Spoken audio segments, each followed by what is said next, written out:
Let's do a 10-minute no equipment glute workout at home so that you can be feeling confident and strong.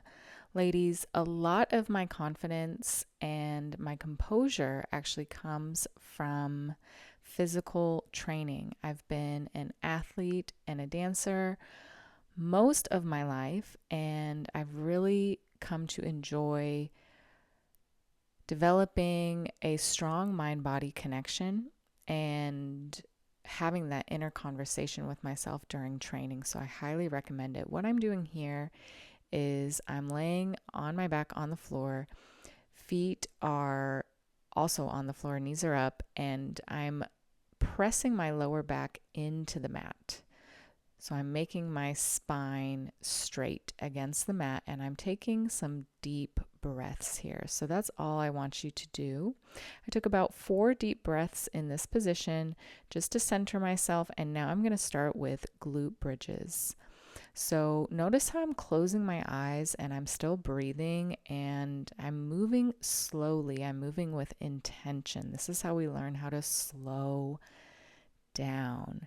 What I'm focusing on is lifting my hips using my glutes. So actually squeezing from underneath to lift the hips up, and I'm trying not to hold any tension in any other areas of my body. So just nice and easy breathing, closing my eyes so I can actually picture my glutes engaging to lift me up. So I'm really concentrating. It's almost like there's a signal. Well, not almost, there is a signal going from my brain down to my glutes to isolate. Okay, we're just warming up. This is going to get progressively, you'll feel it. So take a little moment, and now I'm going to lift one leg into the air. This ups the difficulty right away.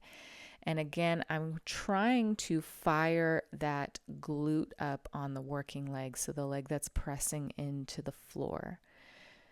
So instead of pulling and pushing with my other muscles, I'm trying to really isolate on that glute. You'll see when I do the second side that I actually like to hold the part of my body so I can feel myself lifting. By the way, we're doing about 8 to 10 reps of each exercise today. So see how I'm holding my glutes so I can actually feel it engage. I still have my eyes closed, and I'm trying not to let that top leg move, but it's kind of moving. And all right, rest. This next exercise, I think it's the next exercise after I take another little break. Don't be afraid to stretch, take a different kind of movement break in between your exercises.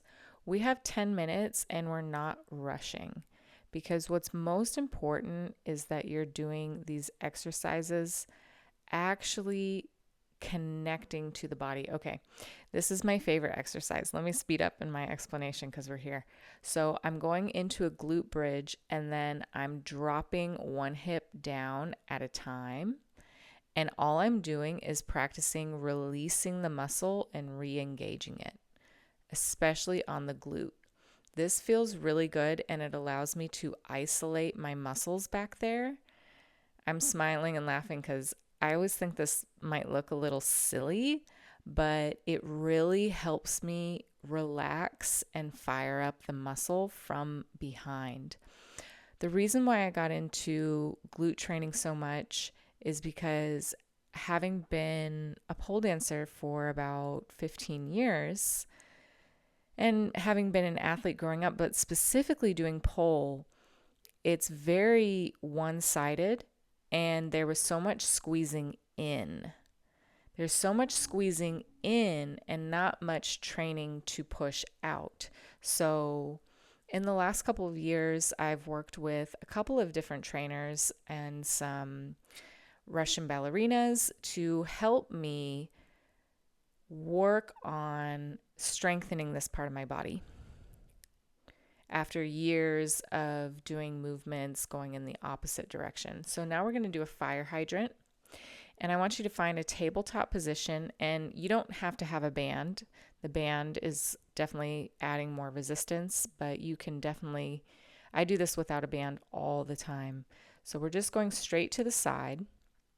Once people are looking at me, I always either start flexing my foot or get a little weird about it because I'm not sure which way I like it best. And after about 8 to 10, you're going to do donkey kicks, 8 to 10. And here I see that I could be keeping my leg more at 90 degrees when it comes up. That shin could pull back a little bit. But again, you are focusing your attention to the glute and to the outside hip area to control that leg. So try not to have any tension elsewhere in your body. Now we're doing crossovers.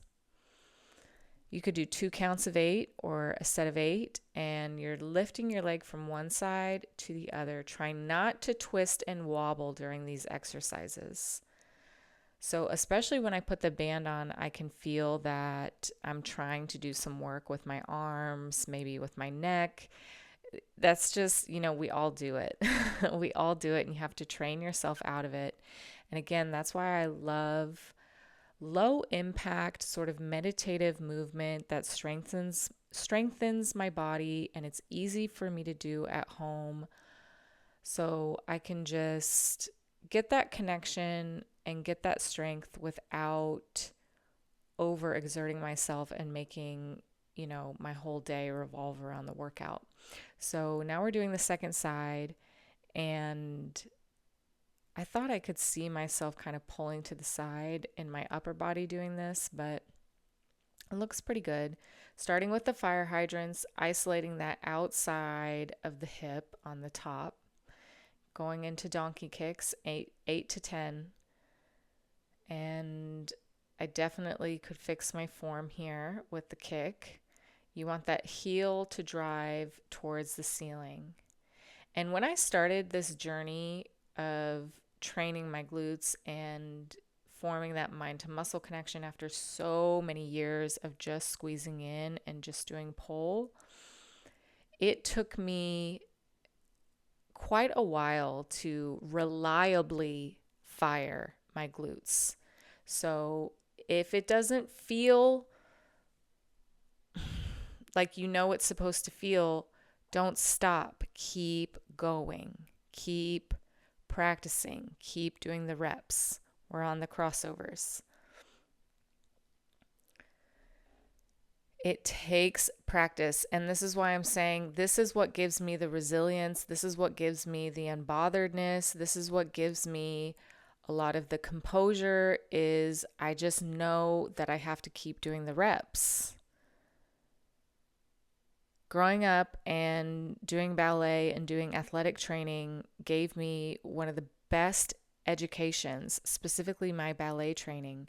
You were not allowed to talk during class because talking allows you room to talk yourself out of things. You just practice again. And this is such an important message.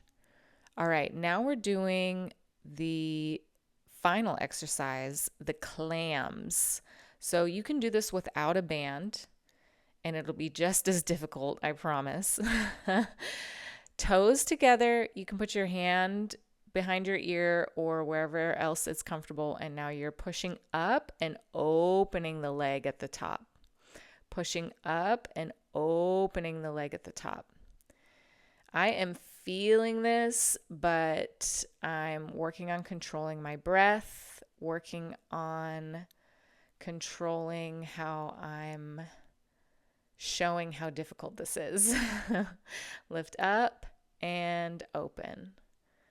This side is much harder. I noticed that one side is always easier when it comes to this particular exercise, and that my right glute will fire so much faster than the left one. So you're always going to have imbalances. But again, as I said, having this kind of relationship with my body has been such a blessing. Just to know that, oh my gosh, am I going to get into some weird poses again?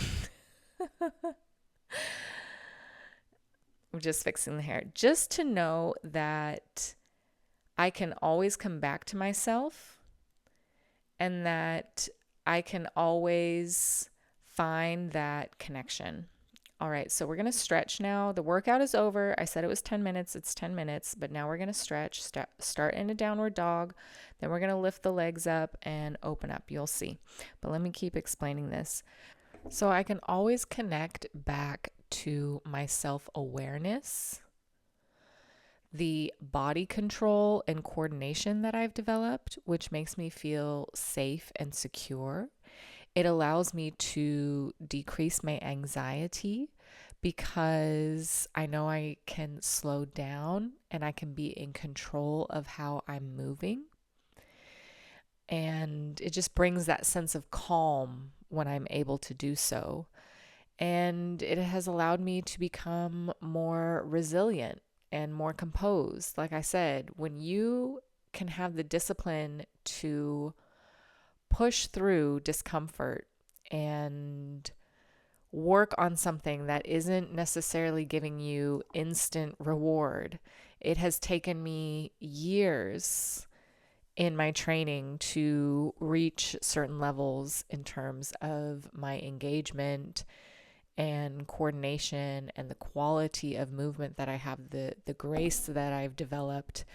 And that is a reflection of my work. It's not just something that I magically had. I've really spent time practicing. And so when you understand how important practice is, it just opens up everything else in your life. You realize that you do have the opportunity to learn. You do have the opportunity to embody new qualities and to change through practice. So it's been really, really helpful for me. And it has been a big component of the mindset that I have currently and the mindset that I share with my community and my clients. So we just did that little lay back kind of figure four stretch. You can stretch in a pike here. Bonus points if you can reach under those feet. And I'm just trying to keep my spine long. I just made a little adjustment there, but try not to round down to grab your feet. And now we're going to do a little twist. We need more twisting in our life. So make sure you're changing things up. Going to the other side. And I'm doing this voiceover the next day. And let me tell you, I was definitely feeling my glute muscles last night. I felt this one, even though it's not super long. When you are really concentrating on the engagement and doing it properly, you get so much more out of it. So this is a stretch I learned in ballet when I was very young. It is likely not for everyone because of how the thighs are crossed over, but you're going to put one leg on top of the other, knees facing forward, ankles by your hips, and leaning forward. You're going to feel this in the outside of that hip and in the glute muscle for sure. Doing the other side.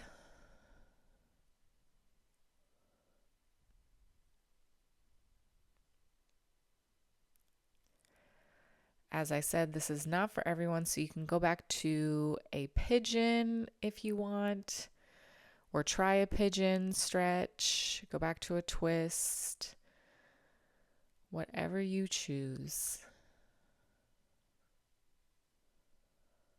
All right, finishing in butterfly, making that spine nice and long and taking another quiet moment to be inside.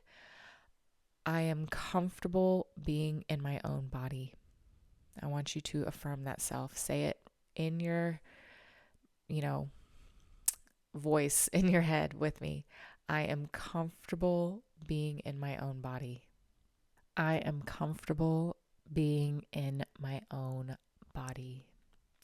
Thank you so much for joining me today. Be sure to like this video, subscribe to the channel, and I will see you in the next one.